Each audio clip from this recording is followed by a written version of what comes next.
What is the best way to prepare for retirement if you don't have a 401k? So, first of all, I don't think having a 401k is the best way to prepare for retirement because most people misuse the 401k. They have this assumption that a 401k will cover all of their income needs when they retire. So, for example, I've heard people say, I'll have $250,000 in my 401k when I retire. And I'm like, okay, if you do the math, and let's say you have a modest lifestyle of 50 to 60 grand a year, then that means you only have maybe 5 years, 4 or 5 years at best of income before you're bankrupt. So that's not the best way, and it shouldn't be the only thing that people do. It should be a part of a retirement strategy if you have one. But let's suppose you don't, because that's what the question said. Not a problem. So, a couple of things we have to consider. So, the first thing you have to consider is the age you expect to retire. So, let's just throw out an arbitrary number because most people, for some reason, think this is the number 65. Let's say you have an expectation of retiring at age 65.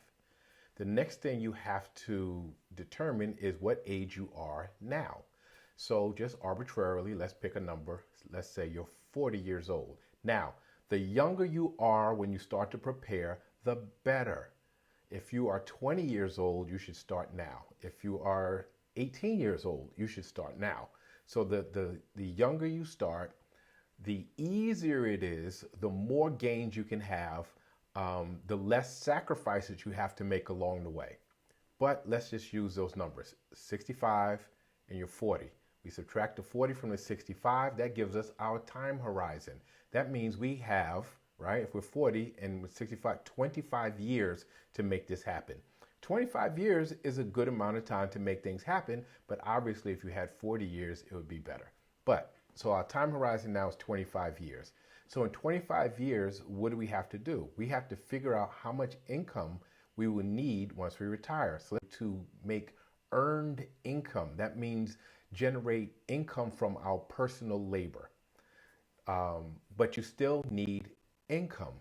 So the mistake most people make is to think that they can save enough in 25 years to live out the rest of their life. So let's look at now, if we expect to retire at 65, what is your life expectancy? That's how much time you have to save for. That's how much income will be needed for that many years. So it's a little morbid for most people, but you can look at an actuarial table and get an estimate of the average lifespan based on the year that you were born. So currently, when we look at, now males and females are different. Females tend to live longer than males. The current life expectancy for a male is 74.78 years. So currently, the life expectancy is 74.78. For a female, it's 79.12. So you might be saying, I'm not average. And you shouldn't necessarily plan for average. Listen, you know whether or not you have average health for your age and you have an average lifestyle for your age. If you have average health and average lifestyle, you will probably, and you know the genetics of your family, you will probably live to be the average age of life expectancy. But let's just be ambitious and plus 5 to that. Let's add 5 years to that. So if we add 5 years and round up a little bit, we're saying for male, then you should be planning for 85. Right? So instead of, for female, 85, and for male, 80.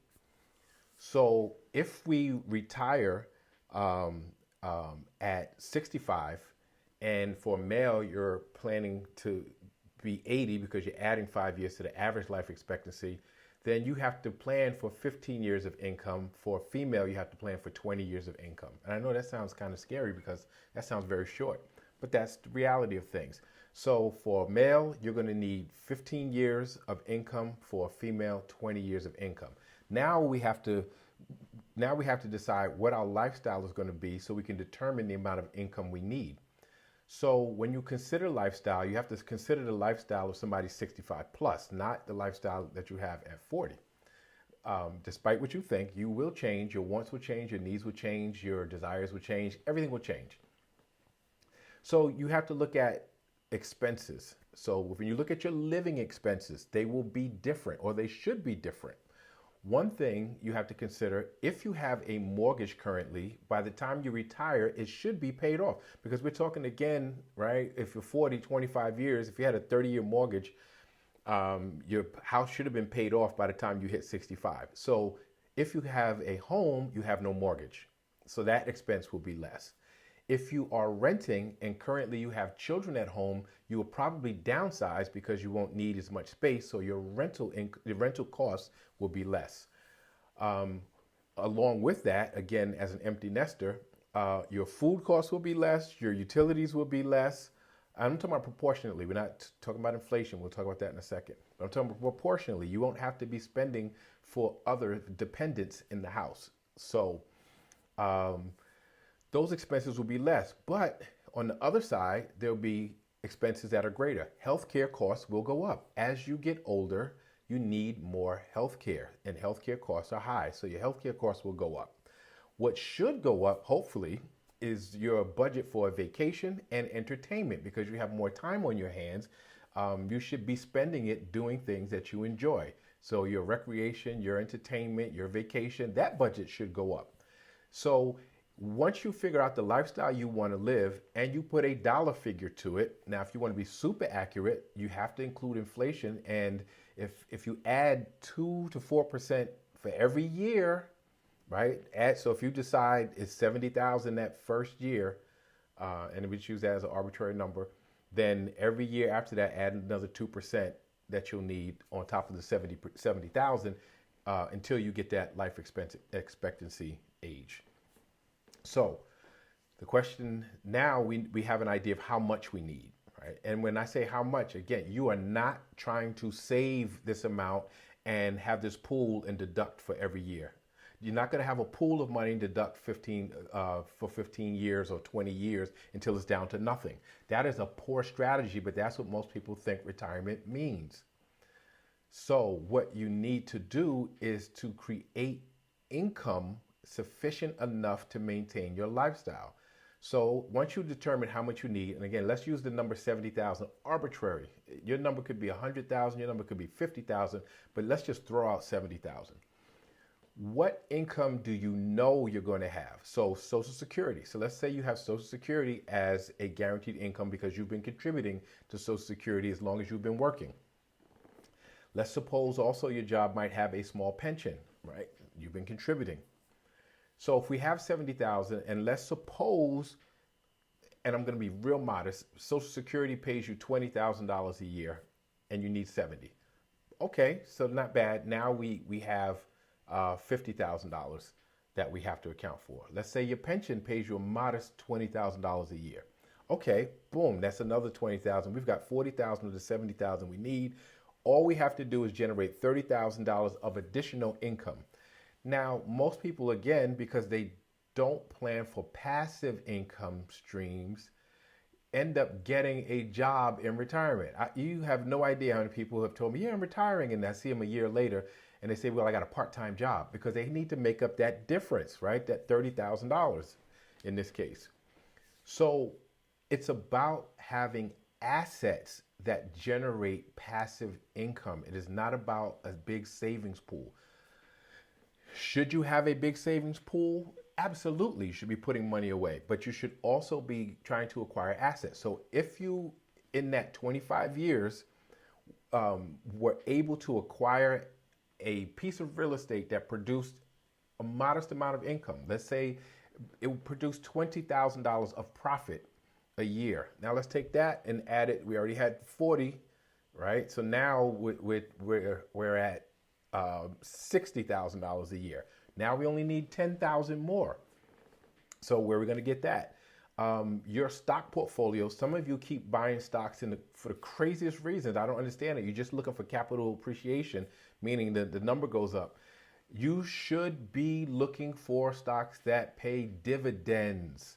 So dividends are not enormous amounts, but if you have a good enough size portfolio of dividend paying stocks, you could generate $5,000 worth of income over 25 years. You should have a big enough amount of stocks that your dividends can pay you $5,000 in a year. So now we add another 5,000 to that. Now we're only 5,000 short. So some of you love to save money. I'm all for it, but let's make sure it's in a high interest savings account or CD, money market account, something of that nature that pays a high interest rate. So now over the 25 years, if you had, and again, I'm not crazy about it, but if you saved $200,000 and you got a 5% interest rate because it's high interest on $200,000, that's another $10,000. That puts us 5,000 above what we need. So now we're at 75,000. So we have a little cushion, right? And that gives you a little cushion. And let's suppose you can't get 5. Let's say you got 2.5. If you got 2.5%, again, we meet our mark of 70,000. So preparing for retirement, again, what age are you now? What age do you expect to retire? What age, how long do you expect to live?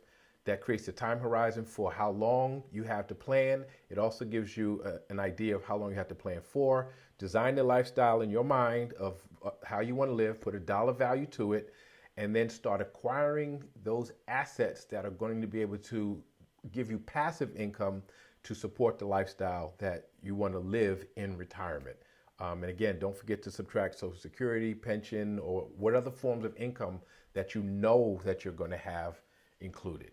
So that's it in a nutshell. It's not really hard. It just takes consistency and discipline and the fighting of the urge to dip into the money you designated towards retirement for something else. It is your retirement fund, your retirement, portfolio is not for an emergency. You need a separate emergency fund for that.